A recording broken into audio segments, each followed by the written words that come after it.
Seguimos. Continuamos con la mesa número 1, que va a moderar Fernando Porras. Fernando Porras es arquitecto, socio fundador de la firma Porras Lacasta Arquitectos.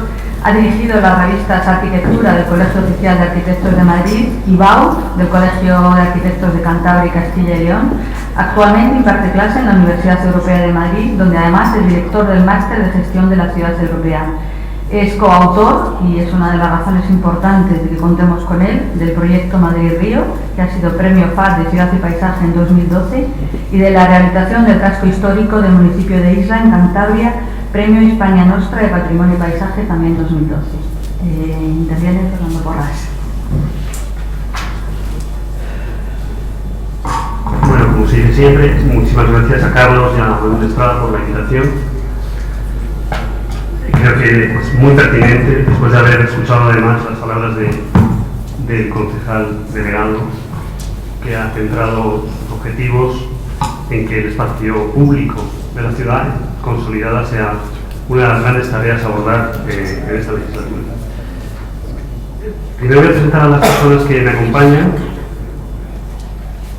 que según miran ustedes, de su izquierda a su derecha. Empezamos por el señor García Mosteiro, que es catedrático de la Escuela de Arquitectura de Madrid. Ha trabajado extraordinariamente sobre el patrimonio histórico, de hecho dirige el Máster Oficial de Rehabilitación del Patrimonio Histórico de la Universidad Politécnica. Además ha sido fundador del Club de Debates Urbanos. A su lado está Eva Prego. Ella es diseñadora,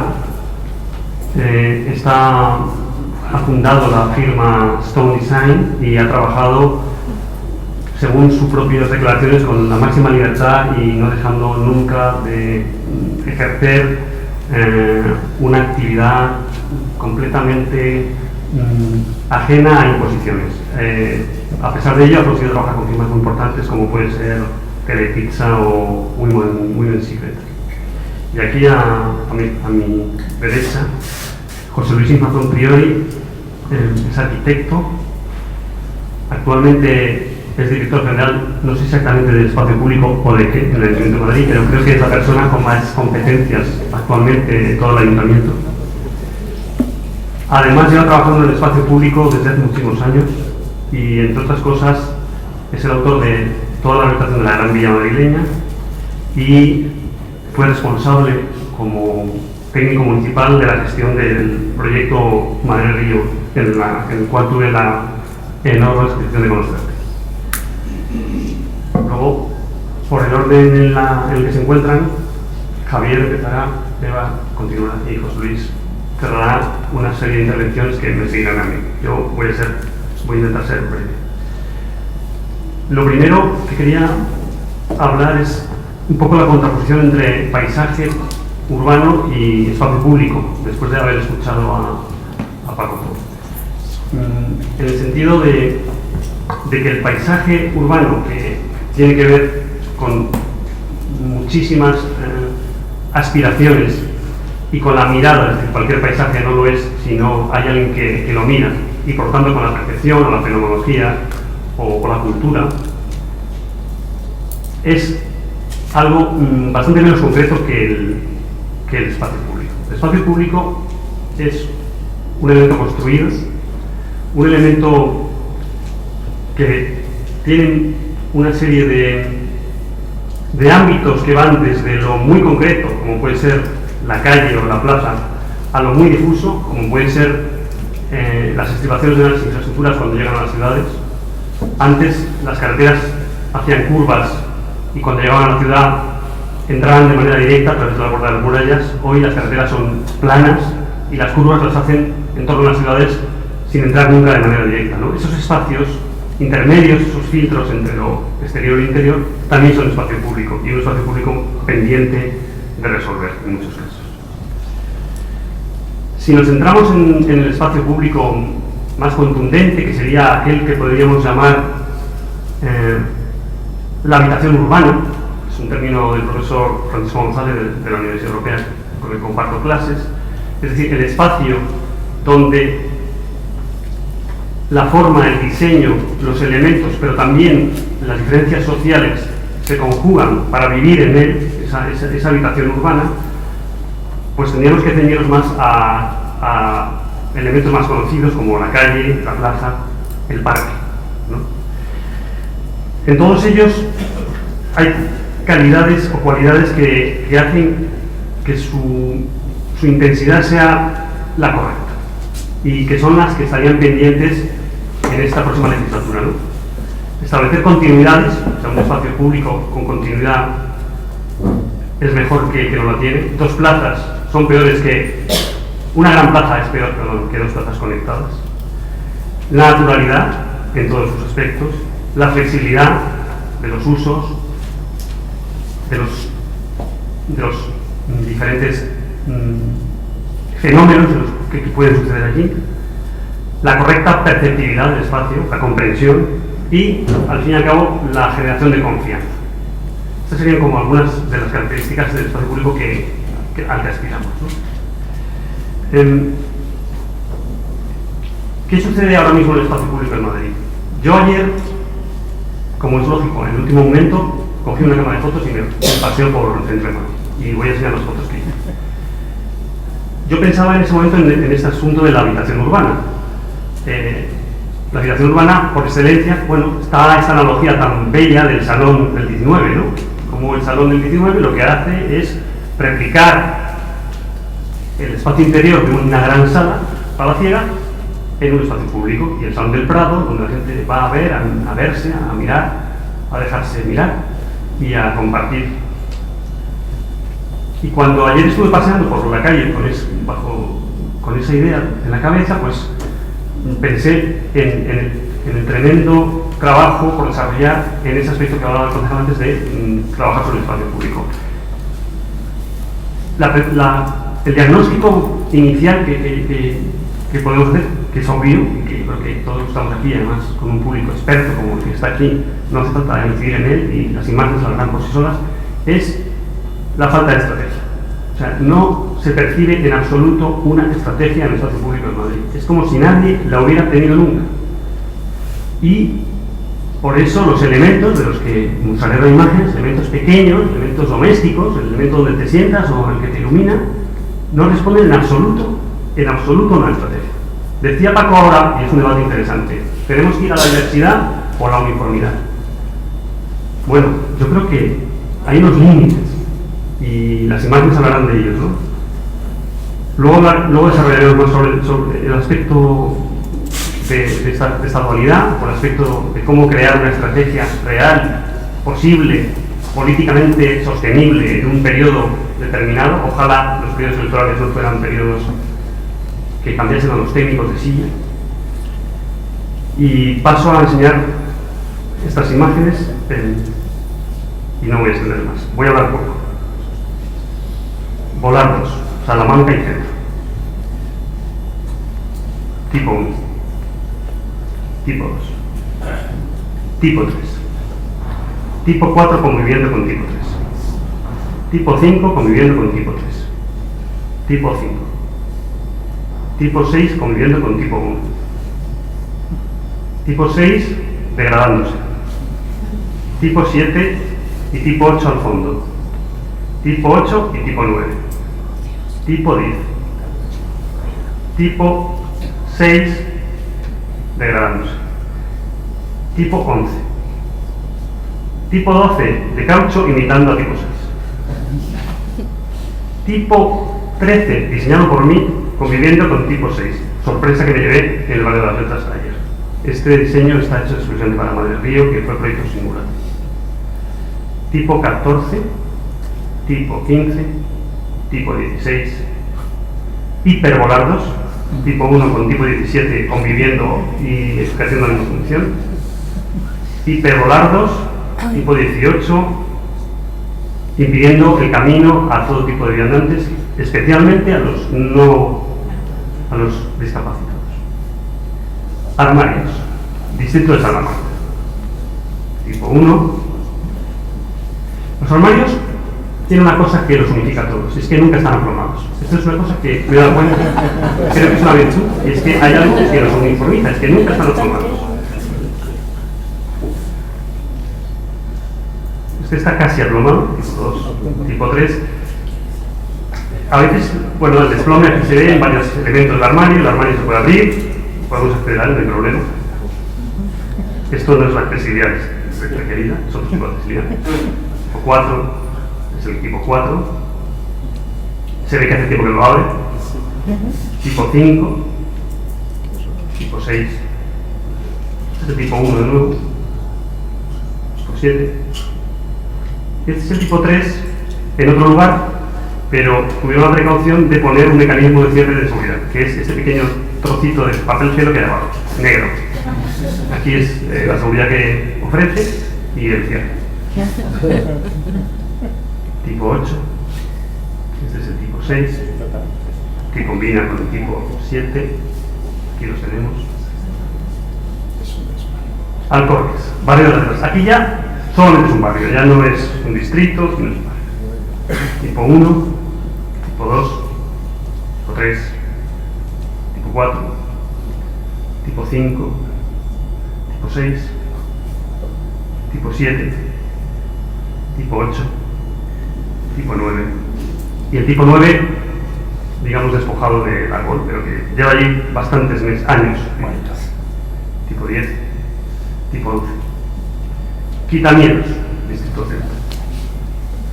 Un quitamiedos de acceso a un garaje, un quitamiedos de acceso a un garaje, un quitamiedos de acceso a un garaje, un quitamiedos de acceso a un garaje, un quitamiedos de acceso a un garaje, un quitamiedos, cambio de nivel, quitamiedos, diseñado, no, sobre un diseño de Gorosita, perdón, bancos, ya no es un barrio, es un lugar, por tanto, aquí no hay muchos, tipo 1, tipo 2, tipo 3, tipo 4, tipo 5, faroles, Fernandina sobre pie de granito, Fernandina sin pie de granito, cerca de Ópera, cerca de Cibeles, Plaza de Santo Domingo. Aquí también la verticalidad ha perdido, pero el original es vertical. Farola Villa con super farola. Plaza de Dependencia. Voy terminando. No hay palabras. Esta cinta que se ve en el centro de la imagen es lo que se llama una señalización de encaminamiento para que la gente con visibilidad reducida pueda andar. Pasar, no pasar. Aquí ya es más exagerado el tema de la línea de encaminamiento. Aquí, para que lleva un invidente que lleva un bastón, pues es una trampa, bien pensado. No hablo muchas. Plaza de Felipe II, acceso al garaje. Son fotos contemporáneas, todas estas ayer. Yo vivo al lado, bueno, pues tengo un estudio de la Plaza de Felipe II y eso está así hace como 6. Acceso al garaje, acceso al garaje, acceso al garaje. Recubierto de tablero pintado en blanco, el acceso al garaje, pero son diferentes accesos al garaje, no es el mismo que haya evolucionado, son diferentes. Aquí también sirve de apoyo para elementos imprevisibles, como unas vallas, alcorque, pavimento, Plaza Santo Domingo, esto es Plaza Santo Domingo. Y ya acabo con esto que cuando estuve hace poco no, estaba José Antonio Carnero conmigo. Y estuvimos con la anterior alcaldesa, yo le pedí que quitase una cosa de la Puerta del Sol, pero todavía sigue ahí. Yo espero que, ahora que está José Luis a mi derecha, tocando. Es esto. Vemos ahí una tortuga ninja al fondo, sentada sobre estos pinchos, está sentada encima de ellos. Y yo, bueno, creo que la ciudad debe dejar de ser agresiva para los usuarios. Aquí está, aquí a la imagen, la de esta imagen se ve la tortuga ninja, que se ve que está sentada sobre los pinchos. Bueno, doy paso ya a Javier, con el cual hablé ayer aquí del tema de la calle, también sé que va a hablar de ello. Y gracias por escuchar.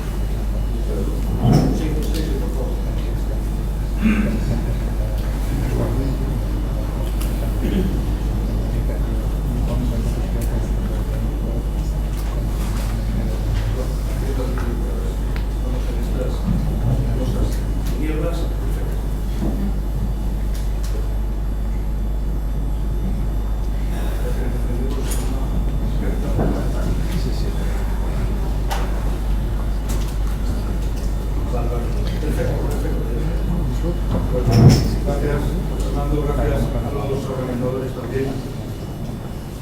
Yo voy a hablar a seco, por razones funciona. Estaba diciendo que voy a hablar a seco por razones que tienen que ver con las fotografías tan elocuentes que acaba de poner Fernando. Yo he hablado muchas veces sobre temas de espacio urbano, he puesto fotografías, hemos comentado, hemos debatido. Claro, por esta facilidad con que hacemos ahora las fotos, tienden a salir mucho más bonitas de lo que es la realidad. Entonces siempre había una cosa que hacía la foto para mostrar un problema y digo, pero si es que luego la realidad es todavía peor, ¿no? Pero sobre todo por lo que he decidido no poner fotos es porque la realidad va superando continuamente a la imaginación. Entonces, claro, lo único que se puede hacer razonablemente es lo que ha hecho Fernando Porras. Irse ayer a hacer las fotos, porque ahorita será peor todavía. Entonces, esta era la única forma que tú hábilmente has hecho, hacer las fotos el día antes, claro, porque si no esto va a una velocidad que supera. Entonces digo, bueno, voy a intentar hablar de algunas categorías un poco más abstractas, si ello es posible. Con esta exposición estupenda que ha hecho Fernando, claro, yo creo que lo que ustedes han visto, o lo que vosotros habéis visto, pues hay una cosa muy clara, ¿no?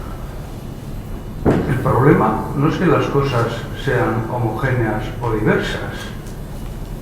Hombre, a lo mejor para un paplega tipo si funciona, sí. Bueno, pues cometería alguna. Pero el problema yo creo que no está en la homogeneidad de la diversidad. El problema está en cómo se hacen las cosas, la calidad de las cosas y sobre todo, por qué se hacen las cosas. Es decir, es que el problema de todo lo que nos ha expuesto Fernando no es que sea bonito o feo el volardo, es por qué se hace el volardo, dónde se pone el volardo, fundamentalmente cuánto cuesta el volardo y a quién aprovecha poner tantos volardos. El problema no es que las aceras sean bonitas o feas, las grandes ciudades tienen aceras que no son especialmente buenas, ¿no? Pues Nueva York, Roma, algunas son de asfalto, cuidan el bordillo, eso sí, son aceras que da gusto pasearlas. El problema no es de grandes materiales y de buenos. El problema es por qué la acera se ha convertido en un solar interminable de construcción, es decir, y no con materiales baratos. Tú nos has puesto muchas fotografías que lo han dejado muy clarito. Entonces el problema, dejémoslo claro, no está en absoluto en buscar una unificación de criterios, que por lo pronto cambiará dentro de tiempo y siempre saldrá costosa al ciudadano. No me interesa en esos términos, me interesa que las cosas estén bien hechas. Si has hablado de bordillos, pues no sea la solución poligonal con una pella de cemento en medio, sino que las cosas estén estudiadas y sobre todo que se pongan las que son necesarias. Mobiliario urbano, se dice, se habla de mobiliario, pero en el mobiliario urbano sabemos que incluso en el contrato se llama contrato de publicidad, porque no es mobiliario urbano, es mobiliario urbano como pretexto para meter publicidad, ¿o no? ¿Alguien ha visto beber alguna vez agua en esas fuentes de tanta publicidad que sea un chorrito minúsculo y caldo? ¿O alguien ha visto alguna vez a un ancianito sentado en uno de estos bancos, creo que diseñados por un gran arquitecto, por consiguiente el problema ni siquiera sea de calidad, sino que están colocados no donde conviene al anciano, sino donde lo ven el flujo máximo de coches? ¿Eso es mobiliario urbano o es otra cosa? Entonces llamemos a las cosas, claro, por su nombre. Bueno, con lo cual me ha parecido excelente esta puesta, digamos, en este estado de la cuestión que hábilmente Fernando ha hecho, y creo que muy acertadamente. Bien, público, privado. El tema viene de lejos, y los griegos lo tenían también ya claramente definido. La polis, lo público, el terreno de la política, del debate. Lo privado, lo ecos, la morada, donde viene ecología, tal, el ámbito. Esto a lo largo de la historia pues ha ido evolucionando, cogiendo matices, como todos vosotros sabéis. Y no hace mucho, y esto ya, pues por ejemplo, Hannah Arendt lo dijo hace muchos, ahora ya nos parece claro, muchísimos años, ¿no? Advirtió que esta oposición, o esta relación, o esta confrontación entre lo público y lo privado empezaba a quedar desleída en lo que creo que ella llamaba lo social, en lo que se decía, cómo se desleía lo privado en lo social. Claro, todavía no había las redes sociales, donde efectivamente estamos viendo cómo lo público, lo privado, pero entonces lo social ya empieza a ser ese terreno. Bien, pues entonces no me enredo por ahí porque el tema es interesante. Pero quiero decir que posiblemente donde todavía quede más claro el concepto, quiero creer que para bien, entre lo público y lo privado es precisamente el espacio urbano público, porque es donde forma más claro, y aquí lo estamos viendo, y en el trasfondo de lo que yo acabo de decir, pues también se ve muy bien, cómo en el espacio público urbano es donde se ve la confrontación de intereses de privados con los intereses públicos, los intereses de la administración que se supone que tienen que favorecer el interés público, frente a los excesos de lo privado. Bien. Bueno, pues entonces, por ir muy rápido, eso lo dejo apuntado porque yo sí querría más que nada apuntar algunas cosas, sería interesante que luego tuviéramos un debate, porque además sé que muchas de las cosas que voy a decir, pues habrá algunos de vosotros que me consta que no estáis muy de acuerdo. Así que será mejor pues, tratarlo en un debate. Entonces yo defiendo, dentro de este, si he dicho que el espacio público urbano sería la antonomasia de lo público, la antonomasia del espacio público urbano es la calle, de la que también ha hablado nuestro moderador. Por supuesto, lo público, las plazas, los espacios significados, los parques, pero lo público es de lo que no se habla tanto, que es la calle, frente a las grandes acciones, frente a los grandes proyectos, por no decir evento, que es palabra con la que no me llevo muy bien, pero vamos, los grandes eventos, si quieres o si queréis, la cotidianidad, la calle para el habitante, desde lo cotidiano, y de eso no se habla tanto, y eso es la calle, todavía pero está en el lenguaje, ¿no? El hombre de la calle, la opinión pública, entonces dice el hombre de la calle, por ejemplo, Habermas también hace muchísimos años, lo dejó muy claro, ¿no? Como el espacio público urbano es también el ámbito en el que se constituye de una forma muy determinada la opinión pública, esa opinión pública. Ahora, también mucho antes de que aparecieran ese nuevo campo de redes sociales, ¿no? Bien. Entonces, la calle como ámbito de lo cotidiano. Esto me parece muy interesante y lo dejo también para debate, porque por supuesto que sí, naturalmente, a los grandes proyectos, sí, naturalmente a los espacios de lo único, de la excepción, de lo festivo, del encuentro programado, pero la calle tiene una cosa que es incluso contempla algo fundamental, que alguna vez algún autor ha pensado en esto, que es el terreno de lo aleatorio, no ya del encontrarse bajo una prohibición, sino encontrarse con alguien por la calle, saludarse con alguien por la calle, esa introducción de lo aleatorio que da la ciudad y que es, ya digo, pues la antonomasia del espacio público. Esto creo que es importante porque este entendimiento entre digamos, las grandes acciones y las acciones menores, y ello tiene que ver con cosas como la historia social y muchas cosas, pero las grandes o las acciones menores tienen una traducción también, y hablo ahora desde la arquitectura, en la conformación arquitectónica de nuestras ciudades, o de la conservación arquitectónica de nuestras ciudades. Entonces estamos viendo cómo se concentran muchas acciones en grandes operaciones. Un poco sorprendido, Paco, de que entre ellas me ha parecido escucharte hayas puesto la operación Prado Recoletos, porque yo, bueno, pues en un caso que podríamos hablar, o que me lo explicaras a lo mejor más detenidamente, a lo mejor me llegas a convencer.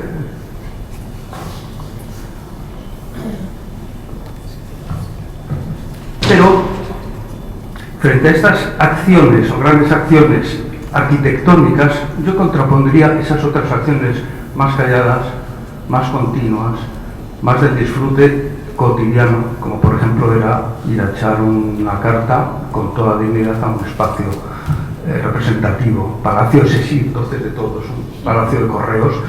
Entonces eso sí es un disfrute cotidiano en el que la acción más pequeña, como es ir a certificar una carta, se hacía con una dignidad y algo interesante.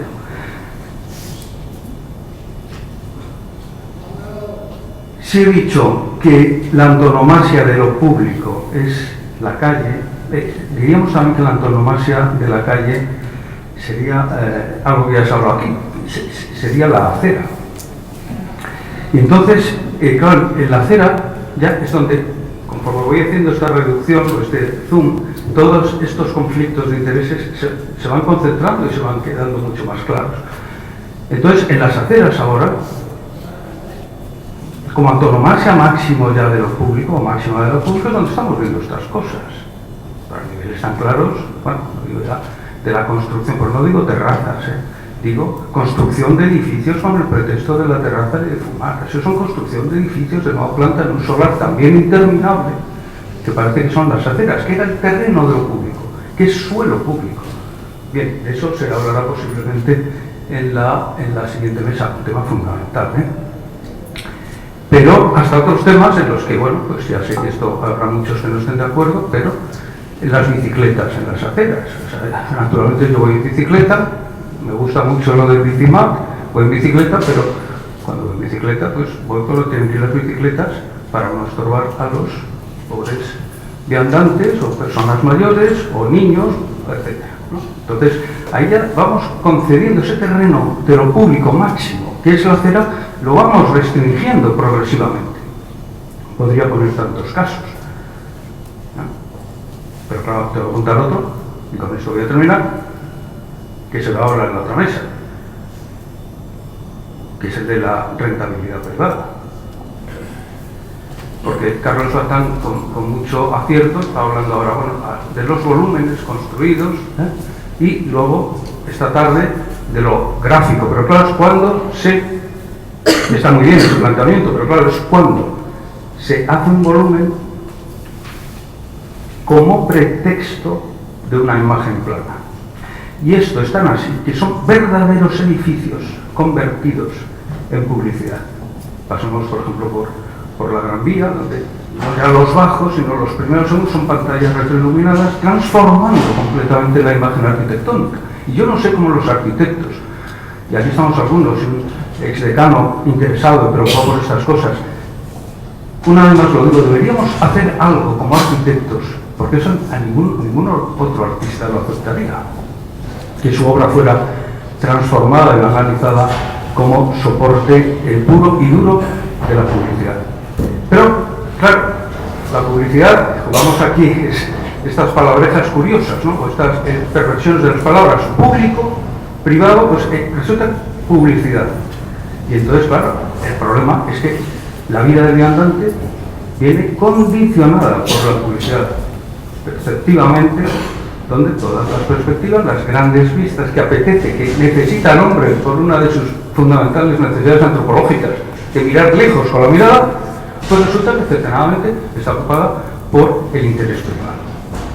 Entonces, a mí me parece muy elocuente, lo he dicho muchas veces, ya sé que esto pues habrá de todo, y hay quien le parece muy bien las pantallas por todas partes, pero yo creo que verdaderamente es la metáfora perfecta de la privatización de lo público y de la conversión del ciudadano, palabra que ahora ya he escuchado en mesas redondas que no gusta mucho, que proponen persona, por el consumidor. Bueno, yo, como ¿cuántos minutos tengo? Pues ya los he consumido. Entonces, algunas otras cosas que quería comentaros, por ejemplo, de alusiones. Sí, bueno, pues me referiría a cosas que ha dicho Paco Pol, del que siempre aprendo y que, como él sabe y lo saben todos mis compañeros, pues admiro muchísimo. Es verdad. Pero hay cosas, por ejemplo, Claro, a mí me preocupa un poco, al hablar de la ciudad, que es un poco lo que he querido explicar aquí, ¿no? Una cosa que tampoco dejemos a la ciudad, que tiene su vida, tiene sus cosas, no queramos superponer estructuras. Está bien tener ideas, está bien tener proyectos, pero cuidado, a lo mejor con auras. Calidad, auras tenía calidad e identidad, claro. La calidad es lo que nos mueve a todos, es que si no, no estaríamos aquí ahora procurando hacer las cosas bien, ¿no? Entonces, desconfío, tengo que decirlo, siempre, no lo digo de tu plan, por supuesto, yo sé que son palabras que se utilizan ahora. No hablemos de plan, hablemos de leyes. Quiero decir que no entiendo que haya una ley de la calidad de la edificación, no entiendo que haya una ley de calidad de la educación, no creo que haya una ley de calidad de la sanidad. ¿Para qué son las leyes si no para la calidad? ¿Se puede hacer una ley que no fuera para eso? Por lo menos es redundante, posiblemente algo más. Posiblemente las leyes se hacen para la calidad, para el bien público. Ya sé que en eso me quedaré solo, pero es redundar sobre cosas que a lo mejor es mejor ni decirlas. Muchas veces por la calidad, y yo lo estoy sufriendo en mis propias carnes en la universidad, donde todo se nos va en verificaciones de calidad de la docencia, que solo sirven, y lo puedo certificar, para que la docencia no sea de calidad. Porque nos lleva tantísimo tiempo, aquí hay un compañero mío, tantísimo tiempo de gestión absurda, que no podemos dedicarnos como servidores públicos para lo que estamos. O sea, una ley se hace por la calidad, no hay que enfatizarlo, no se va a hacer para la no calidad, faltaría más. Identidad, otra palabra que nos sale siempre. Y que no sabemos muy bien qué quiere decir con eso. A mí me gusta mucho hablar del libro, hablando de patrimonio, del libro de Riegel, de El culto moderno a los monumentos. Ya sé que tiene algo más de 100 años, pero verás que es de máxima actualidad. Y da todos los valores que nuestra sociedad contemporánea puede entender en el hecho patrimonial, de ellos la ciudad. Habla del valor histórico, del valor de uso, del valor tal, no habla del valor de identidad. Yo no sé cuál es mi identidad. Cuando pienso en mi identidad, solo pienso en mi carne de identidad. Sí sé, y lo saben los demás, cuál es mi carácter o cuál es mi temperamento. ¿Cuál es mi identidad? Atención, lo digo, porque son palabras que se utilizan tantísimo, a veces juntas, ¿no? Calidad, identidad, bueno. Itinerarios. Lo bueno de la ciudad es no ir demasiado guiado. Es decir, para eso hay otras estructuras que no tienen que venir desde los planes. Pues hay asociaciones, yo mismo lo he hecho, como soy un poco fúnebre, me llevo alumnos a los cementerios, a estas cosas, pero vamos, no creo que se tenga que hacer el plan de cementerio llevar a toda la gente o un plan que los ligue. Porque el que va a un cementerio, lo más interesante es que vaya, pues a lo mejor, dentro de un uso más, como decía antes, cotidiano de la ciudad, no a ver todos los. El otro día, el día 12 de octubre, en televisión, estaban todos los museos abiertos, claro, muy famosos, sacaba una señora joven, decía, bueno, estaba en Reina Sofía, encantada, me decía, que estupendo, porque esa mañana ya están en el Prado, y luego por la tarde voy a ir al Thyssen. Sí. Entonces, claro, ¿qué ciudad? Más allá de unificación, de criterios, de diversidad, la ciudad para el ciudadano, la ciudad para el turista, o la ciudad para lo festivo, la ciudad para lo cotidiano, ¿no será mejor que esa señora fuera más frecuentemente al Prado y no se metieran un día esos 3 museos, que puede ser una de las torturas más grandes que haya? Y sirve, sobre todo sirve para eso, para algo más allá que para cumplir estadísticas.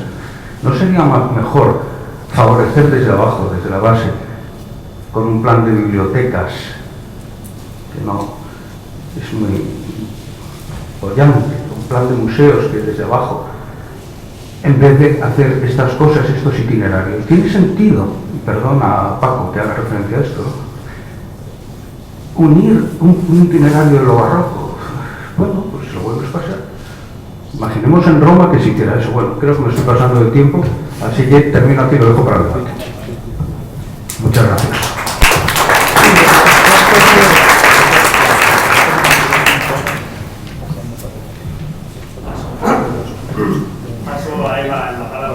Hola, buenos días. Bueno, primero es un honor estar aquí con gente tan experta en este. Yo soy diseñadora industrial y bueno, aunque tienes cierta sensibilidad en fijarte en el mobiliario urbano y en la ciudad y demás, pero bueno, no estoy en mi día a día metida en el urbanismo. Entonces, bueno, yo como diseñadora industrial, pues nada, he querido definir, o sea, buscar el mobiliario por las características que debe de tener. Quizás sean cosas evidentes, pero yo creo que muchas veces las cosas evidentes son las que primero se olvidan y las que hay que tener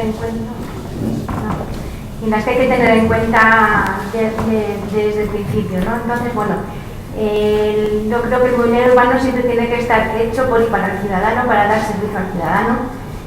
Creo que debe de ser discreto, tiene que convivir con el resto de piezas, tiene que tener cierta identidad, pero tiene que respirar armonía, ¿no?, con el resto, porque si de repente pones una pieza que es muy singular, pues seguramente lo que pase es que en poco tiempo, en pocos años, se convierta, o sea, se queda la plaza pues, como deteriorada y como anticuada, ¿no? Porque las modas pues siempre pasan como muy rápido, ¿no? Hay que atender muy bien al tema de la limpieza, en el tema del mantenimiento, que la evolución del tiempo, con estas son cosas evidentes, en el vandalismo, que las superficies y las características del material sean adecuadas, pues con el típico banco que te sientas que con el calor pues que te quemas, que no está pensado para que drene bien la lluvia y se queda encharcado. Yo creo que muchas veces el mobiliario urbano tiene ciclos de vida como demasiado largos, o sea, y yo creo que sería muy interesante pues trabajar, que me imagino, ya os he dicho que no estoy muy metida, me imagino que se estará haciendo, pero bueno, es una reflexión que sería interesante a lo mejor hacer un mobiliario urbano que sea que se pueda reciclar y que se pueda convertir en otra forma diferente, bueno, porque el espacio ha evolucionado y claro, evidentemente no vas a tirar, o sea, tiene que ser reciclable para que haya cierta sostenibilidad. Un poco pasa como con el vidrio reciclado. El vidrio reciclado pues se utiliza, o sea, se va cambiando de forma, ¿no? Tiene que funcionar durante el día y durante la noche igual de bien. Hay veces que el tema de la iluminación en el mobiliario urbano no se trabaja demasiado bien. Y dar respuesta a los nuevos usos. Ahora mismo pues, la sociedad está evolucionando mucho en muchos sentidos. Por ejemplo, hay una tendencia al tema de los huertos urbanos. Por la zona nosotros tenemos el estudio por la Latina y hay me hace gracia cuando ha mostrado Fernando Porras el alcorque ese que estaba con piedras, porque en la Latina hay un alcorque que yo creo que lleva también un montón de años que no se, vamos a así, con ese aspecto, y el vecino del frente, del bar, ha montado como su pequeño huerto y pues ese tipo de cosas pues yo creo que son positivas, o sea que hay que fomentarlas, ¿no? Luego, bueno, hay un fenómeno ahora muy importante con el tema de las ferias callejeras, pues como el mercado de las flores, en la plaza Tirso de Molina se han hecho unos kioscos preciosos que cuando quedan abiertos quedan muy bonitos, cuando quedan, o sea, a mí me parece que está muy bien resuelto aquello. O por ejemplo el mercado de motores, o no sé, Madrid Kit o algo así, que es un mercado con food truck que se hace por lo visto en Azca, creo que una vez al mes o algo así. Eso me parece muy interesante y creo que eso hay que resolverlo, porque muchas veces cuando en Madrid se hacen ese tipo de ferias quedan como mercadillos o como una acampada, como lo que pasó del 15M en la Castellana, pues darle ese mismo aspecto, ¿no? de acampada y de, pues eso, de las cosas que no están pensadas, pues al final se notan, ¿no? El tema de la práctica del deporte, el tema de la bici, pero la bici entendida para hacer deporte, no como transporte público, también está muy de moda. Por ejemplo, el anillo que se ha hecho en Madrid, bueno, lleva ya muchos años, que son como 60, no sé cuántos son, como 65 o algo así, kilómetros creo, pues está un poco, se ha hecho, es muy útil y yo creo que es interesante, pero sin embargo no se ha dotado de zonas de sombra o de una zona para descansar, o sea, está un poco desangelado. Y el uso de la bici como medio de transporte también en estos últimos años con con las bicis eléctricas, la verdad es que es súper positivo, pero como decíamos, quizá no está bien trabajado como se hacen los trazados de las bicis para que convivan pues, con el peatón, con los coches y demás.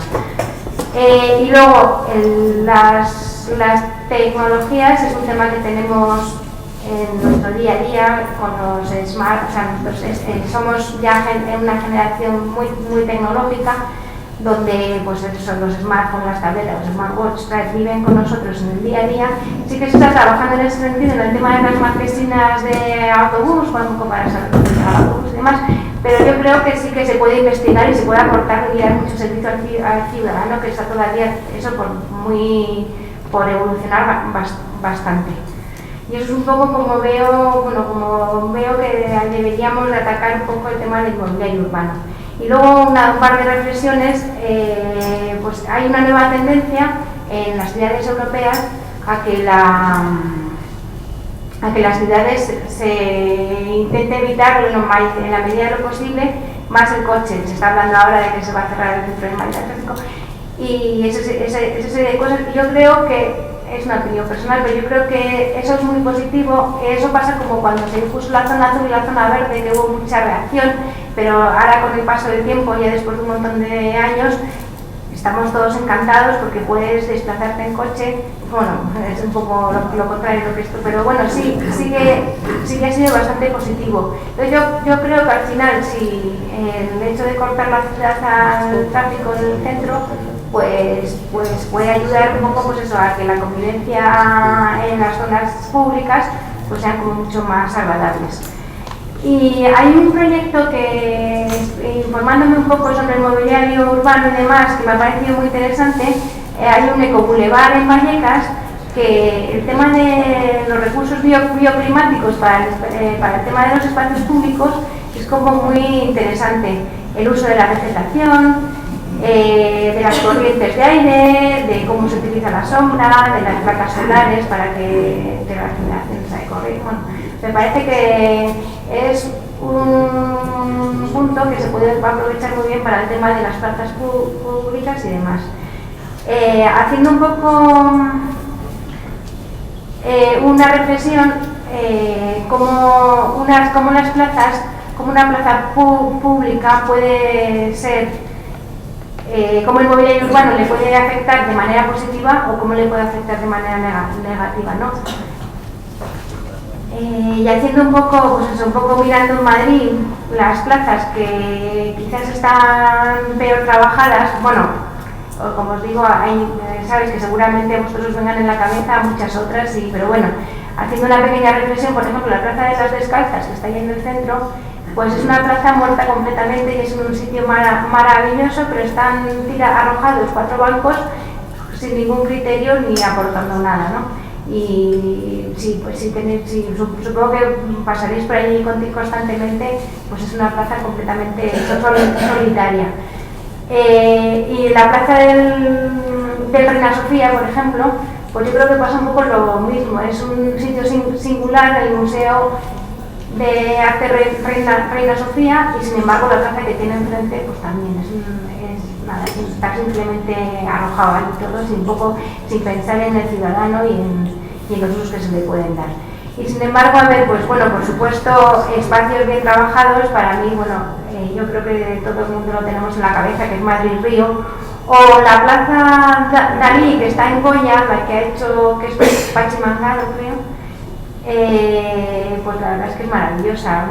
Siempre se está atacando con el mobiliario urbano el tema de gente que hace skate y demás. Ahora lo han puesto, la verdad es que yo creo que lo han empeorado, pero bueno, se lo han puesto con una especie de tachuelas para evitar que los skate puedan deslizarse por ahí.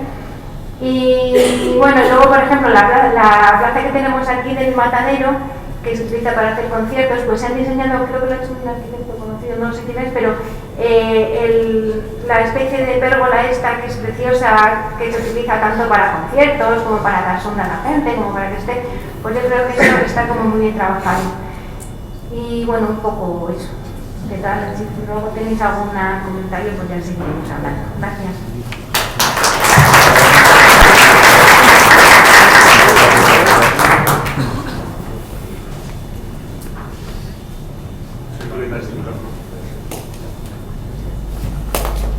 Bueno, paso la palabra a José Luis Infanza.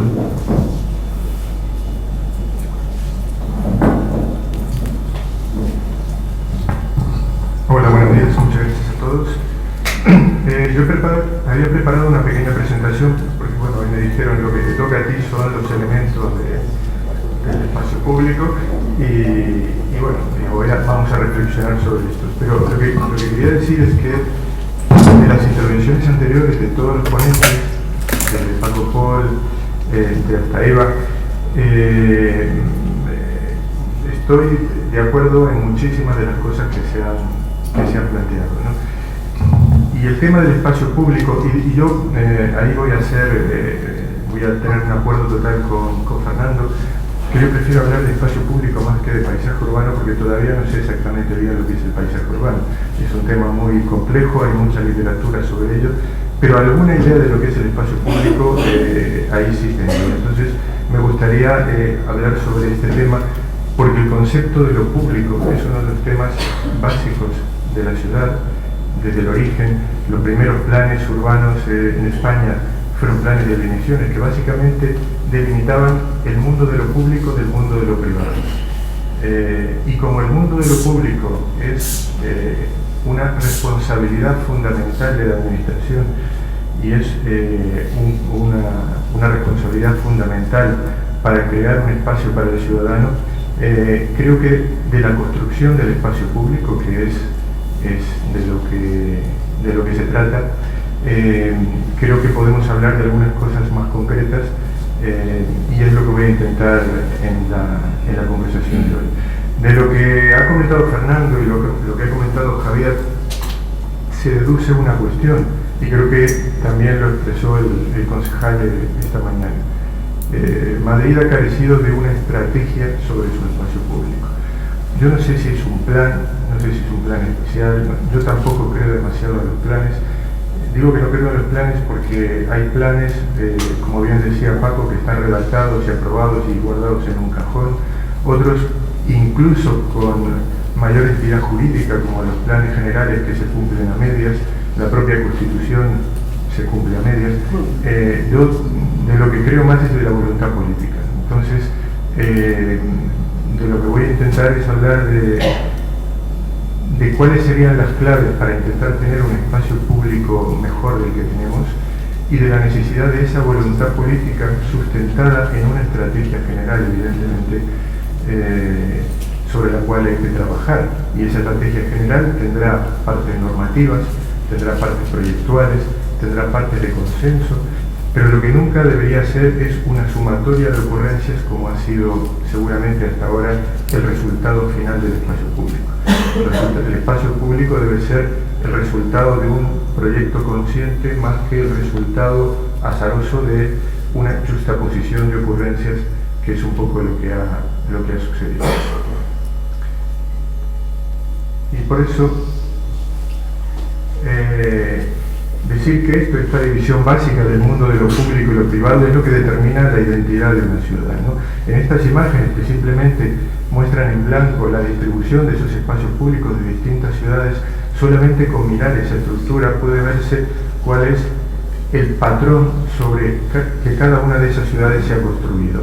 Estos están dibujados a la misma escala y sin embargo plantean estructuras de espacio público totalmente diferentes. Entender qué es lo que pasa en esas estructuras que aquí aparecen en blanco, cómo se puede hacer que estos elementos contribuyan a crear un mejor espacio para los ciudadanos. A mí me ha pasado lo mismo que a ti, que me han corregido lo de ciudadanos, pero yo en el diccionario de la Real Academia, hace poco buscando el concepto de espacio cívico, ¿no? Que es un espacio que desde la Edad Media dice aquello que pertenece a la ciudadanía, ¿no? Y eso creo que es un concepto válido todavía, porque el espacio público es aquel que pertenece a la ciudadanía.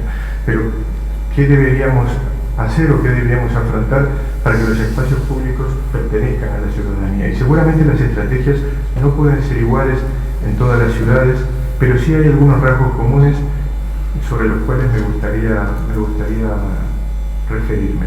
El espacio público siempre es escaso. Durante muchos años en Madrid el espacio público casi se entendió en exclusividad como soporte de la movilidad, como un instrumento y soporte de la movilidad. Tenía algunas imágenes, no las he agregado porque iba a alargar mucho la presentación, con la Plaza Mayor, por ejemplo, cubierta de vehículos. Hoy sería difícil entender la Plaza Mayor cubierta de vehículos o la calle Preciados. Pero todavía no se ha hecho suficiente por introducir algo que me parece fundamental, que es un mínimo criterio de orden en ese espacio público.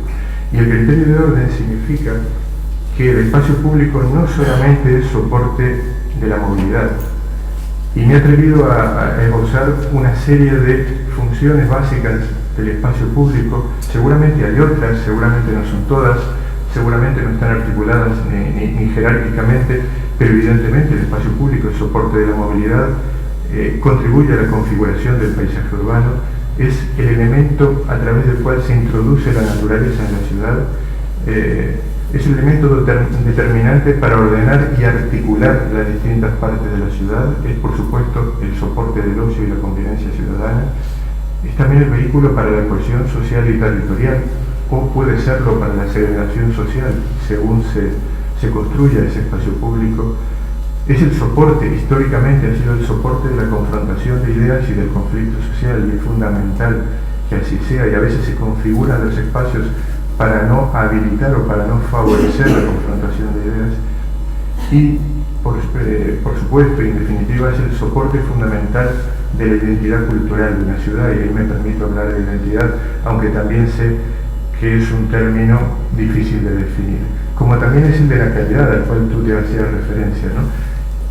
Con lo cual estoy de acuerdo, debemos trabajar con calidad, pero define calidad, ¿no?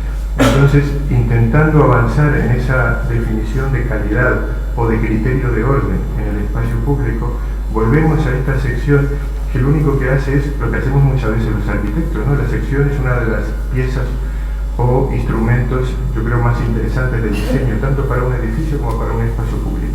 Y los arquitectos dibujamos una calle y empezamos a repartir el espacio entre los distintos elementos de movilidad o de uso de ese espacio público, y construimos secciones de este tipo, pero a veces nos olvidamos que el espacio público no solo es lo que pasa por encima del espacio público, sino también lo que pasa por debajo, ¿no?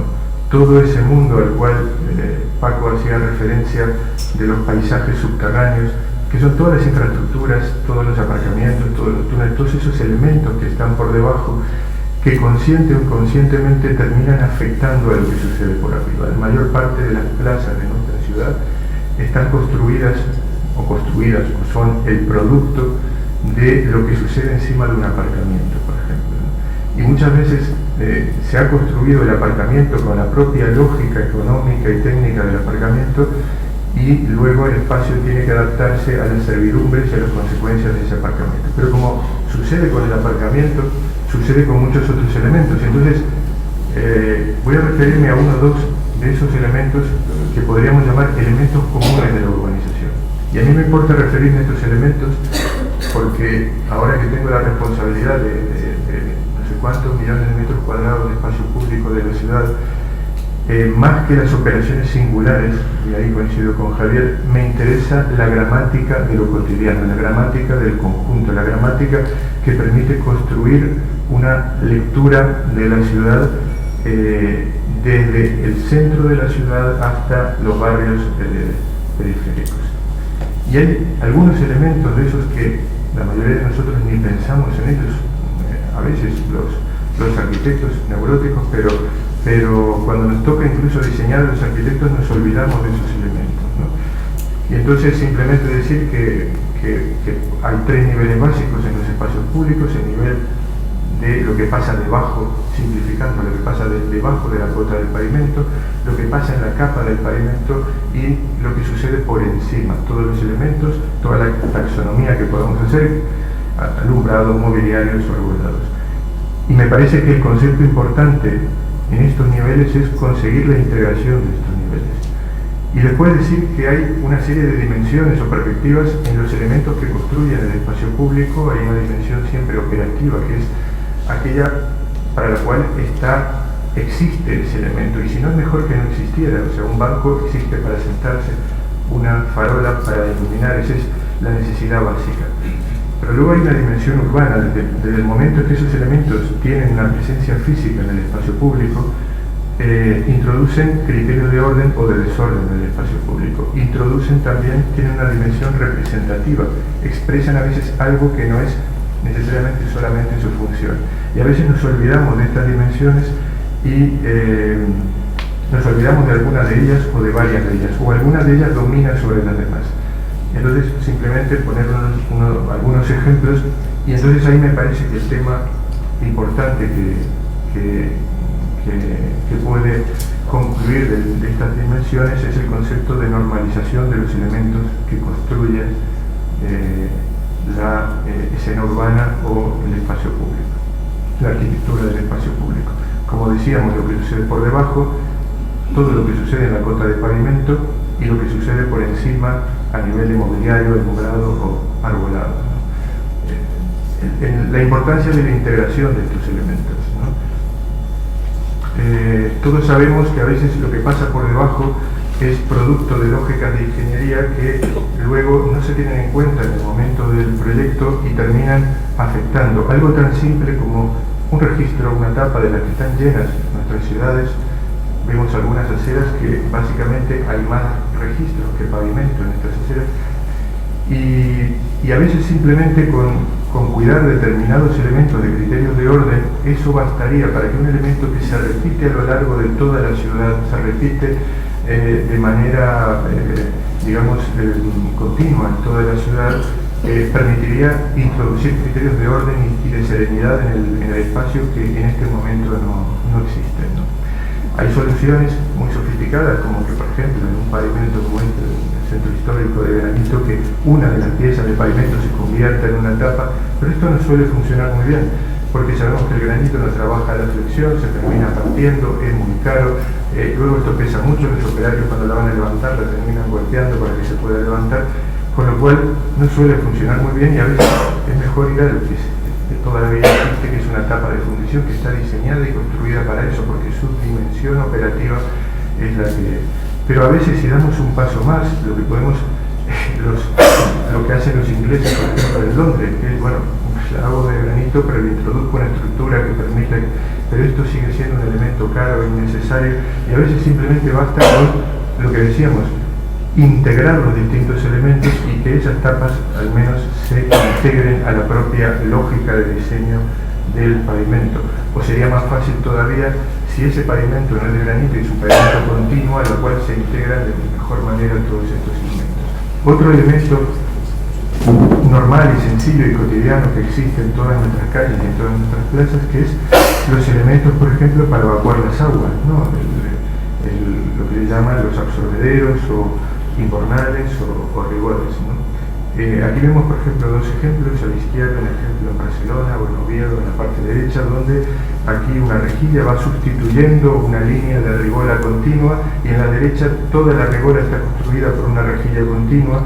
O este, por ejemplo, en el caso de León, donde la canaleta tiene una tapa continua que es de granito y tiene pequeñas perforaciones, y a veces los arquitectos seguimos sofisticando tanto la historia que, por ejemplo, lo que hace Pey en la plaza del Louvre de París, que termina siendo esta rigola con pequeños orificios que son los absorbederos y que no funcionan nunca porque se terminan tapando y siempre hay un operario que está ahí dándole. Aquí falla la dimensión operativa, o sea, la dimensión técnica para la cual fue creado el elemento se ha ido desvirtuando en función de una idea de representatividad que no tendría sentido aquí.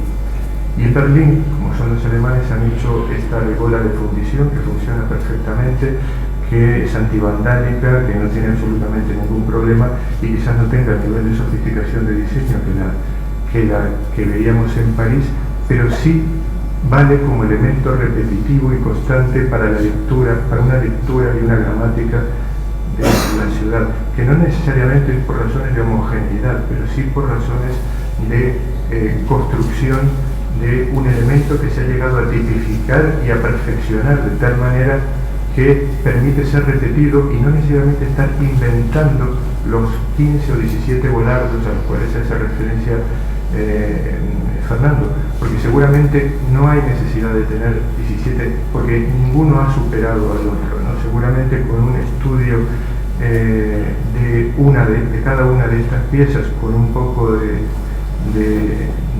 tranquilidad y con criterios de calidad, se puede llegar a piezas que pueden servir de elementos de referencia. Y ahí está el concepto de normalización, de cómo llegar a normalizar un elemento. Y otro elemento a los cuales yo creo que se hace referencia tanto por Eva como por Fernando, el tema de los alcorques. Toda la vida hemos visto estos alcorques que son orificios en el pavimento, permeables además, donde crecen los árboles, ¿no? Pues a veces en los cascos históricos, por la escasez de suelo pisable y por temas de accesibilidad, se han empezado a diseñar este tipo de rejillas que lo que permiten es dar continuidad al pavimento a la vez que permitir la permeabilidad. Esto tampoco cumple accesibilidad porque, bueno, con la legislación vigente esto no cumple accesibilidad, pero al menos cumple sí con un elemento de esta función operativa que es un elemento resistente y que trabaja a la flexión como debe ser. En cambio, este otro es una caricatura de ese elemento porque no funciona como un elemento que permita salvar el hueco que hay en el árbol, ¿no? Entonces a partir de ahí se empezaron a inventar cosas de todo tipo, como directamente volver a pavimentar el alcorque.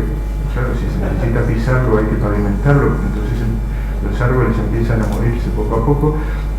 Y bueno, y los franceses, por ejemplo, diseñan en los campos elíseos un volardo tan sofisticado que casi es imposible de ser repetido, porque es una pieza singular. Y esto podría valer para actuaciones singulares, pero no para este criterio del cual estamos hablando, o este del Rockefeller Center, que no lo han robado porque esto es de bronce, ¿no? Este volardo.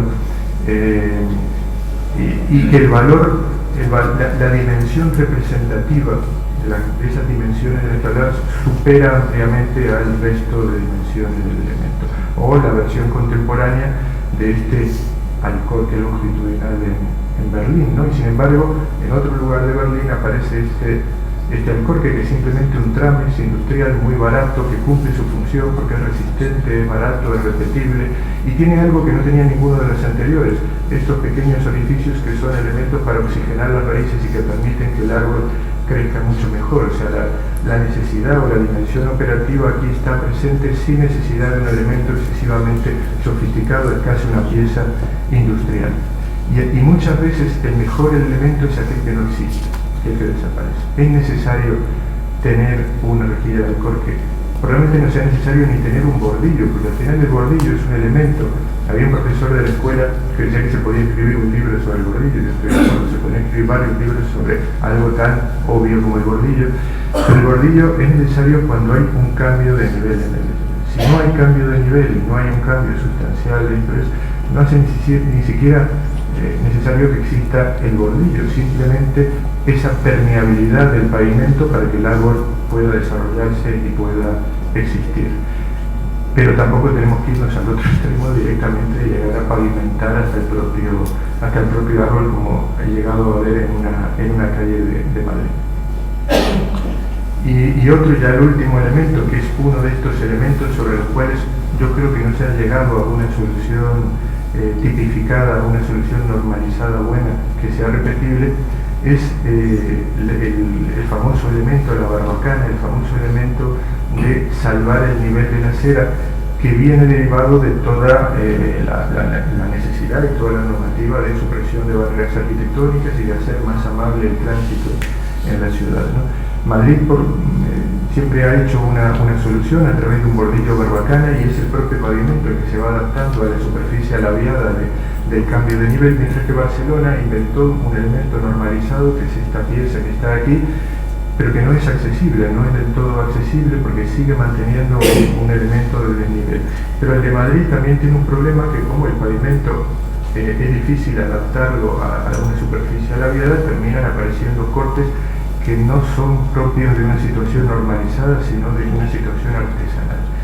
Y claro, habría que intentar llegar a alguna pieza que permitiese que esa solución fuese la mejor posible para la accesibilidad y para la construcción, la arquitectura, porque yo estoy de acuerdo con Javier, que la arquitectura de la urbanización la hace básicamente el bordillo y luego el pavimento debe ser un elemento continuo de poca incidencia inmobiliario. Y bueno, y aquí con todos los elementos podríamos hacer el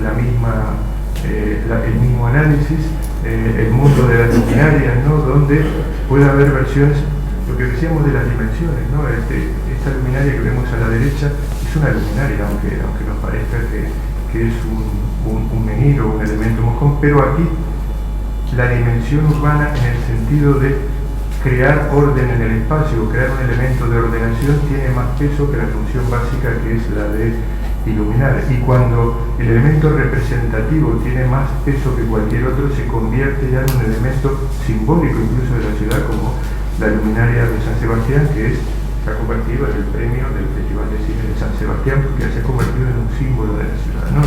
El valor representativo de un elemento puede a veces tener mayor o menor incidencia en esta construcción. La importancia de que estos elementos repetitivos en la ciudad tengan valor polisémico, sean multifuncionales, o sea, un elemento que sirva para más de una cosa, porque probablemente lo que decíamos, los mejores elementos son los que no existen, y con lo cual si con un elemento logramos más de una función, un banco puede ser un límite, por ejemplo, o una farola puede ser también un banco puede ser una luminaria. El proyecto del espacio público. Por eso decía que no me gusta hablar tanto de planes, pero sí de un proyecto del espacio público, y no de multiplicidad de proyectos, sino un proyecto entendido como construcción global del espacio público, estrategia global. Es necesario tener esta estrategia, que básicamente significaría categorizar los espacios públicos de la ciudad, establecer una serie de categorías de esas calles, por ejemplo, que al final cuando se abordan como si fueran todas iguales y no lo son. Categorizar esos espacios estanciales, esas plazas, que no todas tienen el mismo valor, no pasa lo mismo a la Puerta del Sol que una plaza local de barrio en Carabanchel, y no tiene las mismas necesidades, y esa categorización de los espacios sería o podría ser una primera aproximación a tener un criterio, una lógica para intervenir en estos espacios públicos. Cambiar la configuración de estos espacios públicos, y lleva muchísimo tiempo, no se hace todos los días, porque no se hace de un día para otro, hay que trabajar en la movilidad, hay que trabajar en la normalización de estos elementos, hay que trabajar en el control del uso privado del espacio público y el control de la publicidad, como decía Javier, la privatización de ese espacio. Hay que entender que el espacio, como decíamos, es escaso, y hay que establecer criterios de orden para que sea el ciudadano y todas esas funciones de las que hablamos anteriormente puedan convivir en el espacio. Y a pesar que, como decía Paco, ha habido operaciones que pueden ser más o menos interesantes, nadie puede negar que esta era la imagen de la calle de Serrano hace unos años y hoy es esta, ¿no? Pero siguen siendo, incluso la operación Madrid-Río, que tanto se ha alabado aquí y que Fernando y yo hemos enterrado 5 o 6 años de nuestra vida juntamente con los túneles aquí, y nos sentimos orgullosos de ella, pero sigue siendo una ocurrencia más de esta sumatoria de ocurrencias en las que se ha convertido el espacio público, ya termino, de esta ciudad. Entonces, para terminar y nada más, y bueno, también me ha pisado la cita Paco, hace poco, decía, bueno, pero entonces con esta estrategia, este proyecto del espacio público, ¿qué elementos debería contemplar? ¿Cuáles serían? Y claro, me empezaron a salir multiplicidad de necesidades y de condiciones del espacio público. Pero releyendo a ese libro maravilloso de Italo Calvino, que son las 6 propuestas para el próximo milenio, que fue un encargo que le hizo la Universidad de Harvard a Calvino en el año 85, de dictar 6 conferencias sobre el futuro de la literatura, y en un acto de constricción, como siempre hacía Calvino, él llegó a definir 6 propuestas, 6 mensajes para el espacio público. Yo, en un intento mucho más, poco sofisticado y rápido, he intentado resumir 6, seguro son muchos más y son los más importantes y tal. Algunos coinciden con lo que dijo Fernando al principio, la necesidad de continuidad. El espacio público debe ser continuo, esa es una de las cuestiones importantes que tenemos que tener en cuenta, ¿no? En este plano, creo que es tuyo, Paco, de la ciudad del centro histórico de Oviedo, se ve con mucha claridad que más allá de las particularidades de los espacios, hay una idea y una voluntad de continuidad del espacio público que me parece fundamental. Versatilidad, que también lo decía Fernando. Un espacio público debe ser, si realmente es un espacio de uso ciudadano, debe valer, como históricamente ha sucedido en la Puerta del Sol, para declarar la Segunda República, para celebrar un campeonato del mundo, para todos los años celebrar el Año Nuevo, y para la vida cotidiana de los ciudadanos. Debe valer para muchas cosas. Accesibilidad, esto es un elemento fundamental. El espacio público debe ser accesible. Si construimos una ciudad para los más desfavorecidos, para los más vulnerables, hacemos una ciudad mejor para todos. Sostenibilidad. Esta magnífica plaza fue un símbolo de los años 80 de Piñón y Viaplana, pero se ha reconstruido 6 o 7 veces porque el nivel de fragilidad con el cual fueron construidos los elementos hace insostenible este elemento como espacio público.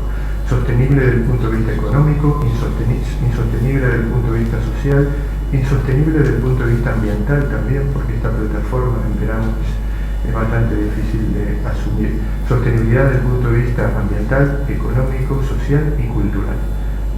Visibilidad, este es el único que tengo de común con Calvino. La lectura del espacio público es fundamental porque eso otorga entendimiento. El ciudadano, para poder identificarse, debe poder leer el espacio público con claridad y debe poder asumirlo y debe poder entenderlo, porque eso además da seguridad, brinda sensación de seguridad. Y por último, estabilidad formal.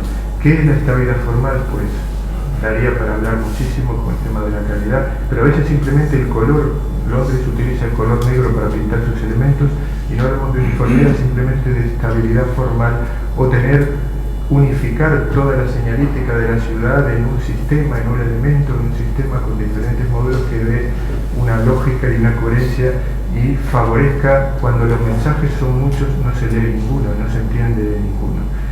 Pero al menos lo que sí sé es lo que no es estabilidad formal. Y ahora yo también he hecho un pequeño repaso por unos espacios de Madrid. Esto no es estabilidad formal, tampoco es esto, ni esto, aunque esto ya habla del tema del uso privado de los edificios y de un bien de interés cultural como este, que no sé por qué tenemos que tener o soportar estas fachadas en la Puerta del Sol cuando se podrían tener estas. Pues nada más y ya comentamos el debate. Gracias.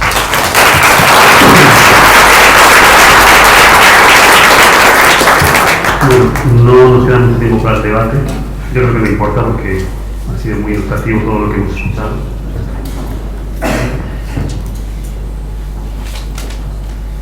Antes de dar la palabra al público, solamente hacer una mínima recapitulación. Es interesante que todos los que estamos en esta mesa hemos hablado fundamentalmente de la calle. O sea, el espacio público es muchísimas más cosas. Si hablásemos del espacio público como muy bien apuntado José Luis, como manera de que la naturaleza se introduce en la ciudad, hablaríamos de las profundas huellas geológicas que establecen vínculos en la ciudad o de los parques, pero bueno, hemos centrado todo nuestro punto de vista en la calle, y no solamente en la calle, sino en que los elementos sobre la calle lo primero que tienen que ser es tener una utilidad básica. Aquellos que sean útiles desaparecerían, aquellos que sean, lo decía Javier, que los elementos sirvan para algo y que den respuesta a una necesidad del ciudadano. Hay una pregunta que yo quería hacer a la mesa y luego pasaríamos a las preguntas del público sobre estrategia versus diseño. Estamos aquí, no olvidemos, en la Asociación de Diseño de Madrid y el diseño es importantísimo. El diseño no solamente porque da respuesta a lo que la función pide, sino porque incorpora significado, incorpora mensaje, incorpora belleza. Y la estrategia, sin embargo, parece que es importantísima, y de hecho los diagnósticos aquí presentes nos hacen ver que no ha habido ninguna estrategia más que la de que el automóvil sea el protagonista en Madrid hasta ahora. Decía José Luis que el espacio público era el soporte del vehículo, y en Madrid es así. Hay tantos largos, no por los peatones, sino por los automóviles, para que los automóviles vayan más rápido, más tranquilos, no los peatones. Es un ejemplo. Os paso la palabra entonces por el mismo orden que habéis traído. ¿Es más importante la estrategia o el diseño? ¿Se podría pensar en una ciudad diseñada y por tanto funcionaría, o es la estrategia la que tiene que primar sobre todo?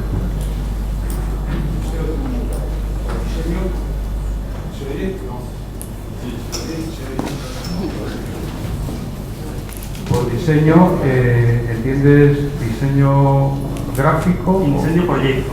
Entiendo Proyecto, porque- proyecto, entonces.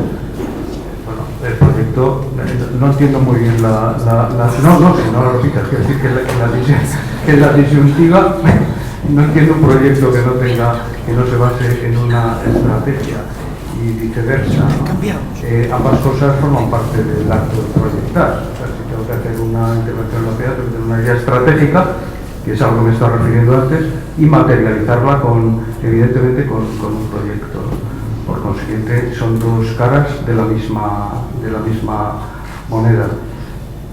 Pero si me lo preguntas otra vez, a lo mejor contesto algo más. Y digo que a lo mejor ahora lo que vemos es entender, cuando lo pluralizo, más proyectos que estrategia. Tenemos más proyectos que estrategia. Y si me permite, digo otra cosa. La primera estrategia así de urgencia que tendría que hacer en Madrid es limpiar de cosas. Eso sería lo primero. Y luego a lo mejor ya estaríamos en un momento de ver cómo se mejoran las cosas.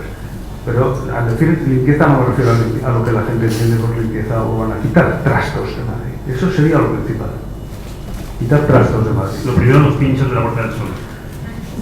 No solo eso, se ha hablado también, un tema muy polémico, Paco Pol, por ejemplo, de arte urbano, lo que has dicho, arte público. Claro, es que lo del público, ¿qué es arte público? El que se hace desde lo público, por ejemplo, cuando la administración decide, o decidía en el 19, hacer una gran estatua a un prohombre como memoria tal, es un monumento público. Cuando se decide hacer el monumento a la Constitución, aunque era así, digo el monumento también, vamos, el monumento a la Constitución o arte público es el que se hace sin control de lo público en el espacio público, porque entonces es una privatización, muy habitual, por cierto, desde artistas que proponen su obra, con lo cual sacan una rentabilidad privada de que está en el espacio público, hasta otro tema que también me quedaré solo, que es el de la privatización de paramentos mediante el graffiti,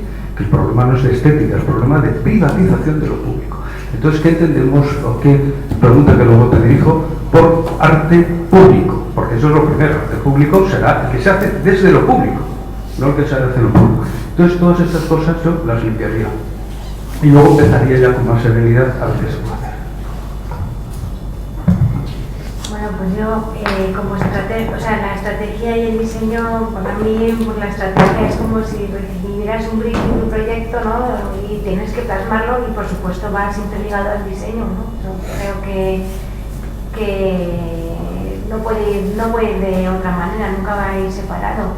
Y lo que pasa que el diseño, pues hay que, pues eso, pues un poco la reflexión que os hacía antes, pues, porque tiene que ir de la mano de, o sea, ser coherente en todos los aspectos que hemos comentado antes. Yo suelo decir una cosa muy sencilla y por alusiones de Javier.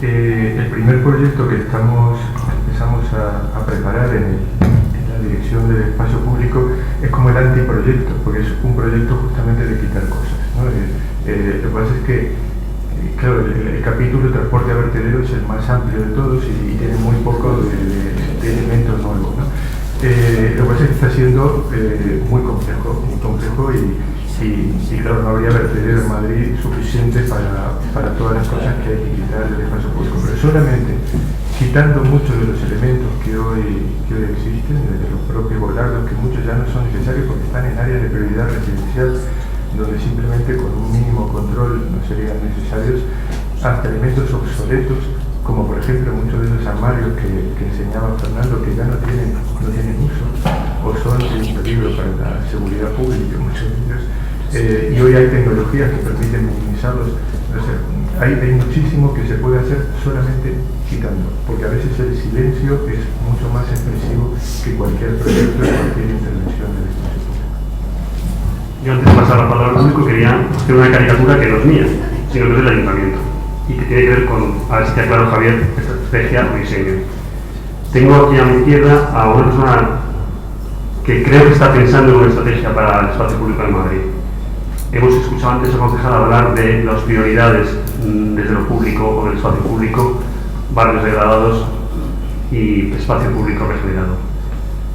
Sin embargo, dentro de poco saldrá concurso a la Plaza de España. Concurso magnífico, todo el mundo estaremos encantados, yo voy a participar, creo que voy a ganar. Y lo voy a hacer. Pero ¿dónde está la estrategia? ¿Qué pasa? Estamos otra vez entrando en proyectos que no se están fundamentando en una estrategia. Es una caricatura, pero no es mía. Por ahí va la pregunta y ya pasamos al público. Tengo aquí a alguien, Ángela Aragonés, que quiere hacer una pregunta.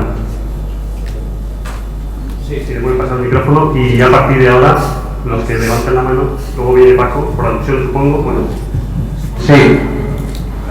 Bueno, yo tengo un planteamiento extraño. Es decir, para mí, las ciudades las han gobernado en cierta medida las constructoras. Hasta ahora.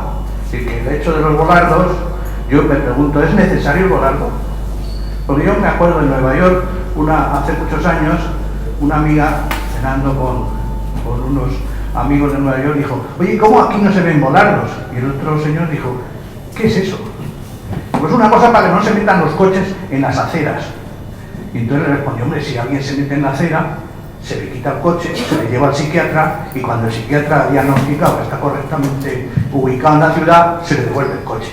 Ven, aquí el volardo, que más o menos viene a costar entre 1.000 y 1.600 euros cada uno, pues es muy rentable, porque las constructoras aquí se dividen en dos tipos, los de obra nueva y los de rehabilitación o reparación. La calle Arenal, desde su comienzo, se ha restaurado como, yo que sé, todos los días, 2 veces por lo menos. De modo que, si entramos a crear una estrategia, debemos empezar a crear una estrategia que no sea la de las empresas constructoras o las empresas de publicidad que nos tapan la arquitectura, que nos tapan, diríamos, el paisaje urbano. De modo que hay que hacer un estudio profundo sobre la escala, la proporción urbana y sobre el uso de la ciudad, que en el fondo la ciudad es un lugar de encuentros indiscriminados y eso es lo que hay que proteger, los encuentros indiscriminados. Y a mí me enseñaron una cosa fundamental, un profesor siempre me dijo, en la punta del lapicero una calculadora. Es decir, diseñemos y veamos, diríamos, la función y la durabilidad de las cosas, ¿eh? Eso es muy importante. Yo creo que, en fin, no me extiendo más, pero creo que habría que limitar el uso abusivo de la publicidad y de las constructoras gobernando nuestras ciudades. Bueno, prácticamente podríamos decir que casi medio país, porque estamos revelando ahora el 3%, el tanto por ciento que daban las constructoras, y si no acabamos con eso, va a ser muy difícil crear ciudades útiles, tranquilas, agradables y con un paisaje óptimo. Hemos llegado a un momento crítico para mí, que es que no hay tiempo, pero vamos a ver si me dan un poquito de margen. Voy a dar la palabra a Paco Pol y lo que pido es que las intervenciones sean breves para que podamos llegar a un tiempo razonable. Bueno, sí, es más que por alusiones, por ilusiones de dos temas de Javier. Lo digo por ejemplo. Primero te hablaste o te planteaste dudas sobre uno de los programas concretos del plan, que es los itinerarios. Y te voy a explicar con un ejemplo. El itinerario es el barroco del casco antiguo, que pretende poner en valor, como dije, pues una serie de edificios que conoces muy bien, desde los Hospicios en Ildefonso, las Plácidas de la calle de San Luis de los Franceses, Montserrat, Comendadoras y finalizando con Conde Duque. Sabes que hemos conversado muchas veces en la escuela que yo siempre acostumbraba a hacer una encuesta a los alumnos pues, sobre diferentes temas, ¿sí? A lo largo del curso, alumnos de quinto. Pues en una ocasión, hablando de este tema, ningún alumno de los 80 había visto, el único edificio que conocían era el Conde Duque, porque habían ido a tomarse cañas y tal, pero ni San Luis de los Franceses, ni las Plácidas, como se llama, ni las Comendadoras, etcétera, etcétera. En quinto de arquitectura.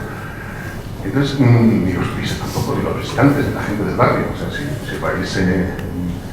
habéis visitado San Luis de los Franceses, el ambiente es desolador, o sea, tiene, salvo el comedor social que está al lado, ¿no? Afortunadamente.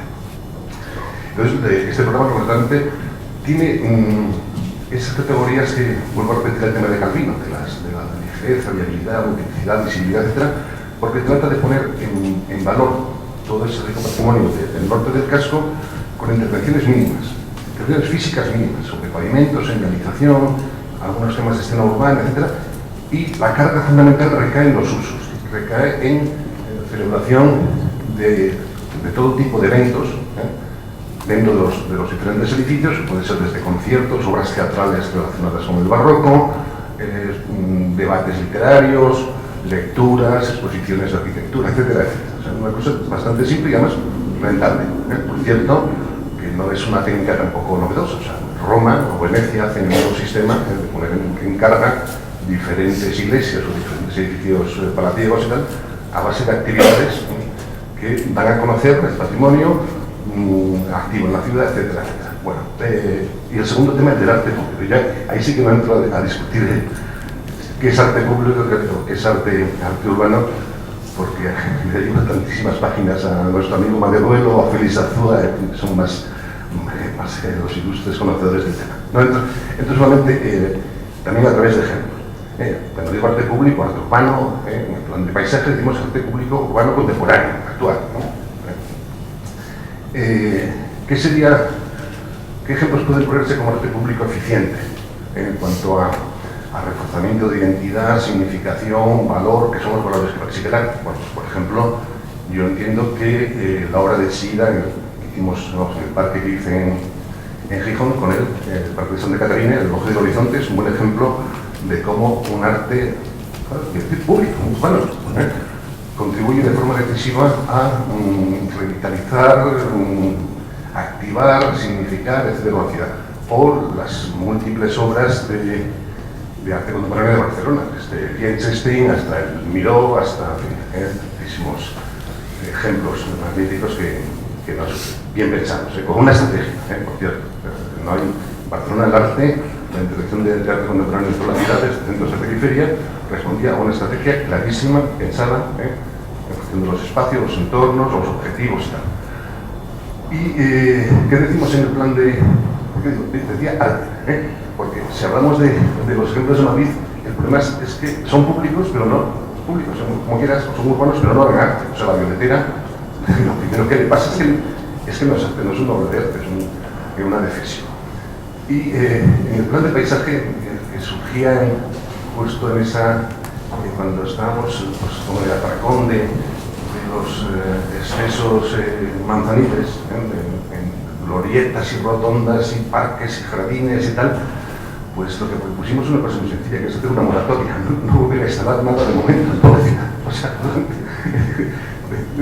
no hagamos nada. O sea, hay unos capítulos que se refieren a introducción de arte en la ciudad, pero de momento la discusión era moratoria. Vale, gracias. Javier. Vamos a ver, yo he dicho eso de los itinerarios por decir una serie de cosas, ¿no? Y he dicho que eso está muy bien, yo mismo los he hecho más, pero creo que a la hora de hacer un plan, esos son otras escalas y que no compete, pues compete a colegios de arquitectos, a colectivos, a los que sea, así que, porque además te digo, es el del barroco, pero puede ser de la arquitectura contemporánea, de la arquitectura del movimiento moderno, con lo cual se está haciendo.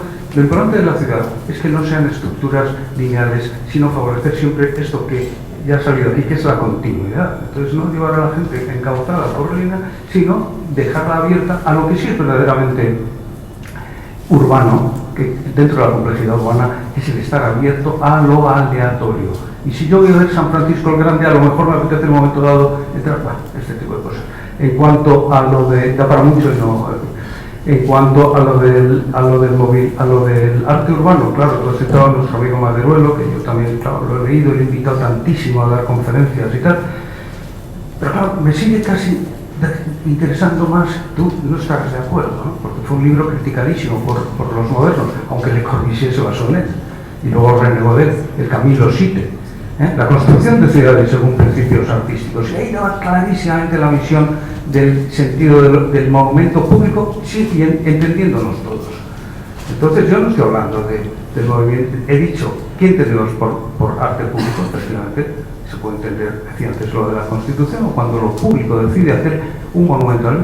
Caso muy distinto es, para entendernos, el arte de las rotondas. Todos sabéis a qué me estoy refiriendo, que todo artista tiene derecho, parece, a construir una cosa, no sé si has utilizado la palabra bodrio o que no es artístico, eso ya no podemos utilizar esos términos. Tú no puedes decir que la violetera no es artística, porque eso ya es muy pasado, es muy anterior a Camilo Boito. O sea, las cosas son ya de otra cosa, ¿no? De verdad. Y me refería también a otra cosa, que son apropiaciones de lo público para beneficio privado, como es el tema del graffiti. Ahí lo dejo, por si queréis tratar de él. Bueno, vamos a hacer filatero todavía, José Antonio Granero, y luego pasamos al público. Bueno, muchas de las cosas que habéis dicho son cosas que hemos oído de manera repetida en estos últimos años, y por tanto yo creo que me parece extraordinariamente interesante que ahora seamos capaces de ponerlas en marcha. Me ha interesado mucho, Fernando y José Luis, lo que habéis dicho, pero sobre todo es que hay algunas cosas que en los últimos años, los últimos 2 o 3 años, en actos que hemos compartido, las hemos manifestado y las hemos puesto en marcha. Y sería una pena que, hablando de continuidad, no diéramos continuidad a algunas cosas buenas que habíamos compartido. Hace un año estábamos, muchos de los que estamos en esta sala, en una jornada que se llamaba Leer Madrid. Una jornada en la que se hablaba de la imagen de Madrid, en la que estábamos en la mesa, estaba Paloma, estábamos muchos de los que estamos aquí, pero estaban en la mesa Manuel Estrada y Pedro Feducci conmigo, hablando de la gráfica de Madrid, de la lectura de Madrid, de la comprensión de Madrid. Y se utilizaban referencias internacionales. Vinieron proyectos de varias ciudades, británicas, americanas, trayendo referencias, que es algo que aquí nos está faltando, el buscar esas referencias internacionales de quienes ya se han enfrentado, como nosotros, a algunos de los problemas que tenemos. Tenemos claro, lo más insostenible es lo innecesario.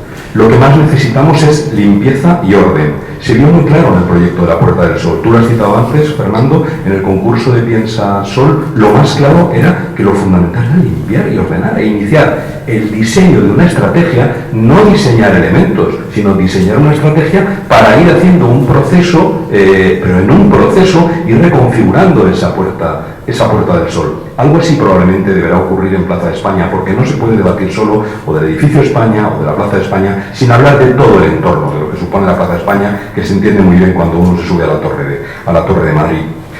Yo creo que no hay que confrontar diseño y estrategia. Yo creo que en este momento lo que toca es diseñar estrategias. Me parece una pena que no estemos aprovechando el plan de paisaje, y sabe Paco que lo hemos compartido y que lo hemos puesto en actividad y lo hemos tratado de desarrollar e impulsar desde el colegio, que ese plan de paisaje o el plan de centro o el eje Prado Recoletos, que no estemos retomándolos y no estemos intentando de impulsar, que tengamos tanto trabajo de planificación hecha, metida en los cajones, y que no lo reactivemos y tratemos de volver a pensar todo desde el origen.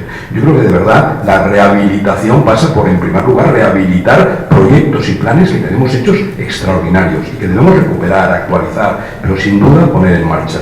Y dejarme acabar con una cosa, de una anécdota de hace unos meses en México, en un foro de ciudades. El nuevo alcalde, que fue alcalde también antes de Bogotá, Ricardo Peñalosa, contaba que en una entrevista una periodista le preguntaba a un candidato de su oposición cómo veía su ciudad, y decía que lo que quería era una ciudad limpia, verde y segura.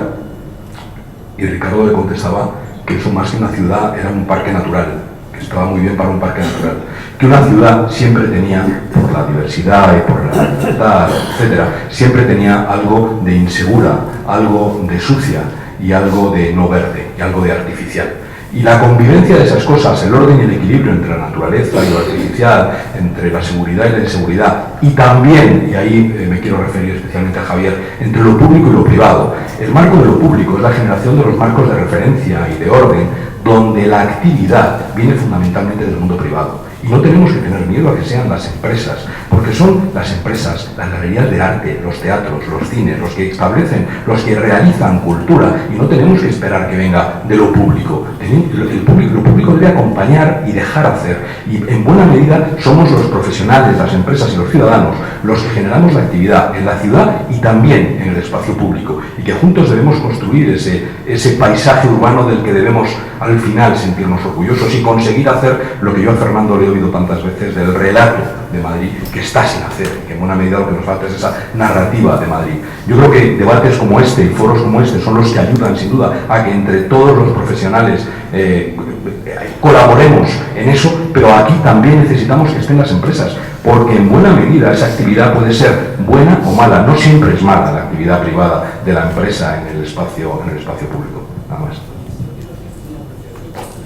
Javier, pero 30 segundos. Sí, no, es que una cosa que estas cosas pierde mucho tiempo es en aclarar cosas que no se han dicho, porque yo creo que en la mesa nadie ha hablado contra las empresas. Entonces, se pierde siempre mucho tiempo decir, no, es que yo no he dicho eso. Bueno, vamos a ver, se sepa qué se dice y en función de eso hablamos. Nadie ha dicho nada contra las empresas. Se ha hablado del interés público, que está claro, creo que debería estar claro, y el interés privado, que nadie ha dicho que no sea legítimo. Lo que pasa es que lo público tiene que controlar los, por otro lado, apetecibles y naturales intereses privados dentro de ese marco. Eso es lo que se ha dicho. No siempre ocurre. Tú decías Plaza de España, claro, me pregunto si la reforma de la Plaza de España tiene que ver con un proyecto de una iniciativa de un privado. Porque a lo mejor tiene que ver todo esto con lo que está pasando en el edificio España. O si quieres, hablamos de la operación Canalejas. Como quieras. Vamos a pasar al público.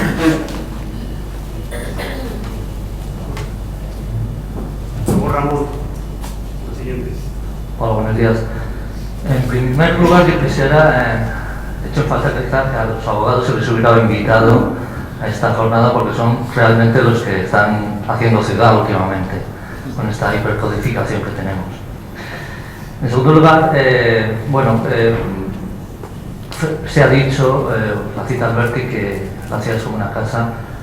Yo discrepo un poco. Hay tantas voces en la casa que es casi impensable considerar que hay una única voluntad. Hay una multiplicidad de voluntades para generar ese espacio. De ahí la gran diferencia de formalizar ciudad.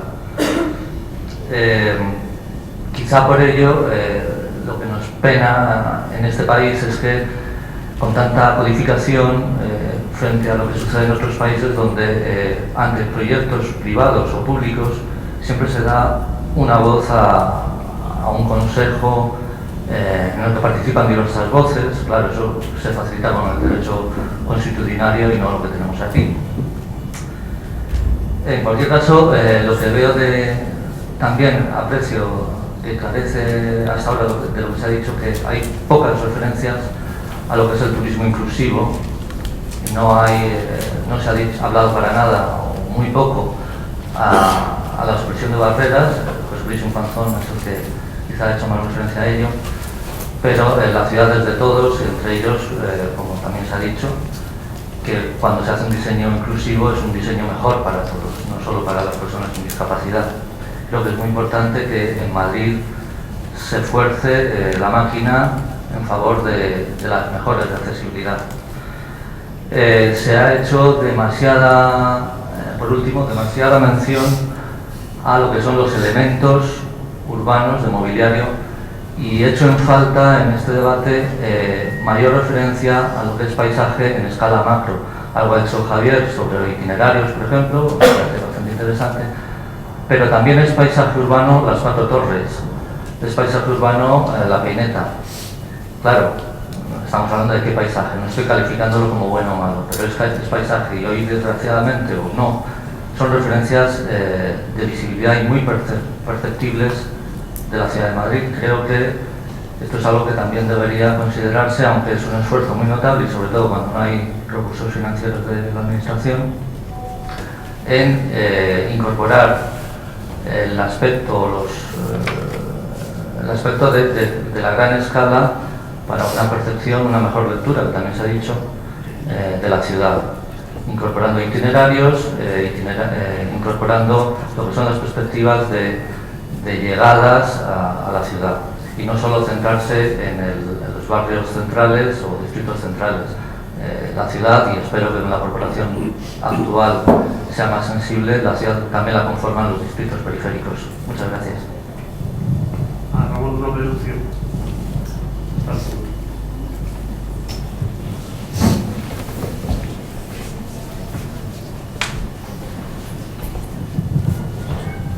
Buenos días. Me parece interesante esa aparente contradicción entre estrategia y diseño, que no debería ser tal contradicción, ¿no? Yo creo que habría que hablar de dos tipos de estrategia. La estrategia urbana, que es la que da sentido, la que da contenido a operaciones como la de la Plaza de España. La Plaza de España no se puede convocar a un concurso internacional sin unos objetivos claros, sin unos parámetros claros, sin unas indicaciones claras donde el ayuntamiento se moje y diga qué es lo que quiere conseguir y qué es. Eso está.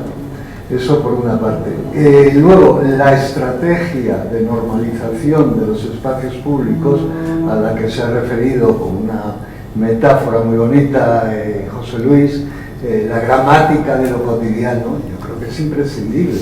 Y yo le quería aprovechar esta ocasión y preguntarle a José Luis para cuándo el ayuntamiento, su dirección, la dirección correspondiente, no prepara, igual que lo tienen otras ciudades, Barcelona es clarísimo, ¿no?, una estrategia de normalización de materiales, de soluciones constructivas, elementos para el espacio público. Y el diseño sería la utilización de ese repertorio, de esa estrategia de normalización de materiales, elementos, etcétera, en un espacio concreto. Eso sería el diseño. Excepto, habría una excepcionalidad, espacios que por su importancia, por su dimensión, etcétera, pudieran tener su propia gramática. Madrid-Río sería un ejemplo. Pero para el resto de la ciudad, cotidiana, para las infinitas calles, plazas, aceras, etcétera, debería existir, por encima de las concejalías de distrito, de los servicios técnicos de distrito, etcétera, debería existir esa normalización que hace sensata y que da calidad al espacio público de una ciudad. Paso la palabra al director general para que conteste esa pregunta tan sencillísima. Quería decir que las palabras de Ramón para mí son bastante conclusivas y encierran muchas de las cosas que se han dicho aquí. O sea, yo creo que ha añadido temas que estaban solamente apuntados, pero yo las tomo como conclusivas. Hay una estrategia urbana, hay una estrategia de elementos que se pueden incorporar, hay proyectos singulares y hay aplicación de la normalización a lo cotidiano, ¿no? Eso me parece como un resumen interesante de lo que se ha dicho aquí. Y yo creo que contestando José Luis a la pregunta de cuándo vamos a tener esto, terminamos la mesa. Rápidamente, porque tampoco tengo una respuesta muy concreta a Ramón, que me alegro mucho de verle aquí, que hacía tiempo que no le veía. En primer lugar, totalmente de acuerdo, la estrategia es una estrategia global para la ciudad, no sé llamarla proyecto o plan o lo que fuera, en eso estamos. Para cuando, que eso es lo que me dice el concejal todos los días, pero estamos en ello. Si consigo sobrevivir al próximo año, creo que en el próximo año tendremos esa idea de estrategia global en la que habrá una parte de esa estrategia que es la normalización de elementos que será básicamente para toda la ciudad, justamente como lo decía Ramón, excepto para aquellos ámbitos singulares, pero aquellos ámbitos singulares la idea es que no sean tampoco arbitrarios, sino sea que cada vez que alguien quiera colocar algo distinto, y estos elementos cotidianos o elementos normalizados ya no es solo, como dice Ramón, por encima de cada uno de los distritos, sobre todo es por encima de cada uno de los arquitectos, y lo digo yo como arquitecto, porque en mi experiencia de trabajar con arquitectos brillantes y además ganadores de concursos y tal, y no lo digo por ti, Fernando, pero cada arquitecto quiere poner su huella en la ciudad y quiere que pase a la historia de la arquitectura, ese espacio urbano, legítimamente dentro de su lógica, pero la ciudad es más importante que cualquier arquitecto, ¿no? Yo creo que cualquier proyecto es más importante que el arquitecto, pero la ciudad mucho más importante. Entonces, tendrá que haber una lógica en estos elementos, pero es verdad, para que exista esa posibilidad, también tiene que haber una familia de elementos normalizados de calidad que ahora no la hay. Yo lo entiendo, porque cada vez que yo he tenido que intentar hacer un proyecto con los elementos que había y no saliéndome de ese rango, es imposible sacar algo bueno porque no son elementos de calidad. Entonces entiendo que cuando un arquitecto viene y me discute, me dice, oye, que yo quiero poner, he diseñado una farola, pero es que tampoco, porque diseñar una luminaria, o sea, la luminaria que se ha puesto ahora en el ensanche de Barcelona, yo recuerdo que laboré en el pliego, fue un concurso que se tardó 2 años en desarrollar el pliego. Luego 1 año y medio o 2 en hacer el prototipo. Y lleva Barcelona 15 años sucesivamente y poco a poco sustituyendo en todo lo que es el ensanche las cúmulos de luminarias que había por esta nueva luminaria. Esto no es algo que se hace todos los días. Y respondiendo ya concretamente a la pregunta de Ramón, estamos empezando en ello. No sé hasta cuándo por temas como digo, de salud y de voluntad política, no sé hasta cuándo podremos hacerlo, pero no es una cosa que se resuelva de un día para otro. Ya hemos empezado a revisar todos los elementos normalizados, del catálogo de elementos normalizados, y seguiremos en ese trabajo. Hemos empezado a revisar la ordenanza de terrazas, por ejemplo, la ordenanza que existe ahora de terrazas, porque creemos que no. Vamos a empezar con la ordenanza de publicidad. O sea, estamos revisando todos los instrumentos normativos que permitan abordar esta estrategia. Pero, como digo, es una esta de largo aliento que vamos a intentar convocar a mucha gente y grupos de trabajo diversos y en eso estamos. Bueno, creo que alguna gente se queda sin preguntar, pero no podemos cerrar más aquí. Carlos, que luego podemos preguntar y luego hay otras preguntas. El interés del tema está clarísimo y es acuciante. Gracias a todos y 20 minutos de descanso.